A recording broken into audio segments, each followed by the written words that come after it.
Moving on, shooting stars out of focus. There's clips been flying around and people are getting mad at each other and fighting in a community that needs to not fight and needs to get along. They got enough problems facing them without fighting amongst themselves. So I'm going to tell you what's definitively true about looking up at the sky at stars. I have a clip posted on YouTube. It's the heart of the scorpion, Antares, I think, filmed in focus and out of focus. When you take a telescope or any optical device that's focused on a star, it will look like a little blazing point of light for the most part. The more you zoom in, the bigger the point of light.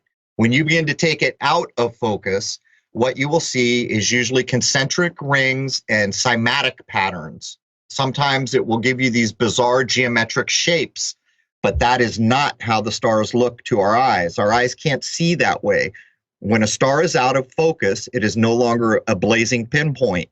It's like a cymatic, remember spirograph? It's like a spirograph pattern in a way. The reason you would want to shoot, from my point of view, a star out of focus is simply this. It gives you another way to view what you're looking at that your eyes can't do. It'll give you cymatic patterns, which I feel could be paired to frequency. And not only that, maybe color as well. And those are the reasons that you would take a star out of focus. But to post clips online that show a bunch of so-called planets and stars out of focus and inform people that that's what they look like, it's not correct. Now, let me address the problem here. Everyone knows NASA's never telling the truth about everything, and that's what creates the problem here. Everyone knows they're being lied to, so they're so ready to latch on to the next explanation. When I shoot Jupiter, it is a version of what NASA would show me Jupiter looked like. I can film the little bands, the little red spot even, but not the detail they're showing. When they're telling you they're in space and they're giving you a close-up shot, you're looking at a Photoshop special. It's what you're looking at.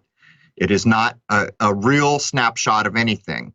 To know the difference, all you have to do is go look up all the big telescopes around that have filmed something like Jupiter. There's the real truth of everything.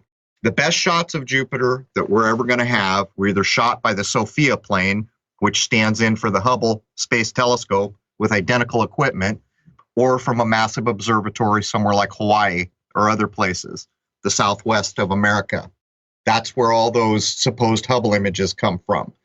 The point here is when you see a picture of Jupiter or Saturn or Mars, you should be able to know pretty quickly, yeah, that's a snapshot, or no, that's a NASA Photoshop special.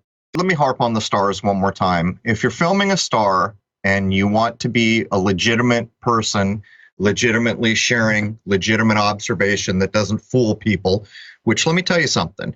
When you take a camera and you film a thing, it's on you to be honest, but that's not enough just because you're honest. You actually have to take steps to make your video get displayed in a way that does not deceive people. I used to put text in so much of my frames of videos I made. I slowed this down, I blurred this, I put a filter on this so you could see it better. I zoomed in on this 600%. That's how concerned I was with not leading minds to believe in nonsense, because simple edits on important clips can really change the appearance. So if you're going to film stars out of focus, you should always start by filming them for a minute or so in focus, and then drop them out of focus, either over or under focus, or do all the little things you want to do, film, but at the end of that, on an uncut clip with no cuts in it, go back to a focus. And that way people's minds are not led astray, and you're doing a little bit of extra work, but you're doing what you should do. You're showing this is what a star looks like. I'm taking it out of focus to see the cymatic patterns and colors that can be displayed. And now I'm taking it back to focus. That's what I would say. As a video maker, you have an obligation to be honest to people, but just the intent is not enough. You have to put the video together in a way that you know is not misleading. And it is very easy to mislead with video. A simple speed change or size change alone can radically change what people think is in a video. All right, I think we're pretty good there. If anyone has any questions about any of this, let's just have them put it in the comments and we can address it further.